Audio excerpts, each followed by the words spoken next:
রাজ্যের বেশ কিছু স্থানে কালবৈশাখীর তাণ্ডবে ব্যাপক ক্ষতি হয়। কিছু এলাকায় ঝড় বৃষ্টি হলেও আগরতলায় ঝড় বৃষ্টি নেই। শুক্রবার সকাল থেকেই তীব্র তাপদাহ চলে, জনজীবনে হাঁসফাঁস অবস্থা।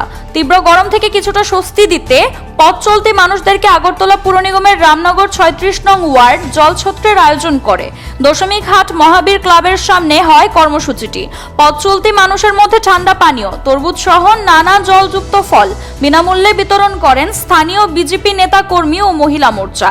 এদিনের জলছত্রের উপস্থিত ছিলেন আগরতলা পুর নিগমের মেয়র দীপক মজুমদার, কাউন্সিলর নিতু দে, প্রদীপ চন্দ্র সহ আরো অনেকে।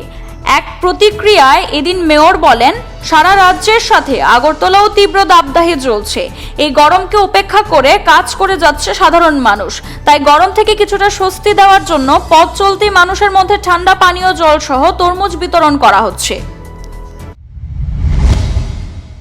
রাজ্যের সঙ্গে আগরতলা শহরও গত কিছুদিন ধরে তীব্র দাবদাহে মানুষ কিছুটা অস্থির, কিন্তু প্রয়োজনে তাকে বেরোতে হচ্ছে কাজের জন্য। সমাজের অংশের মানুষ, সমস্ত অংশের মানুষ যারা রাস্তা বেরিয়েছেন তাদেরকে একটু তৃষ্ণা মেটানোর জন্য বা এই গরমের থেকে কিছুটা সন্তুষ্টি দেওয়ার জন্য আমাদের রামনগর মণ্ডল অন্তর্গত আগরতলা পৌর নিগমের 36 নম্বর ওয়ার্ডের মাননীয় কর্পোরেটর নিখিল দে মহোদয়ের উদ্যোগে আজকে এখানে জলছত্র আয়োজন করেছে এবং কাটা ফল দেওয়া হচ্ছে পঞ্চায়েতের মন্ত্রী। আমি তো প্রথমেই তাদেরকে ধন্যবাদ জানাই।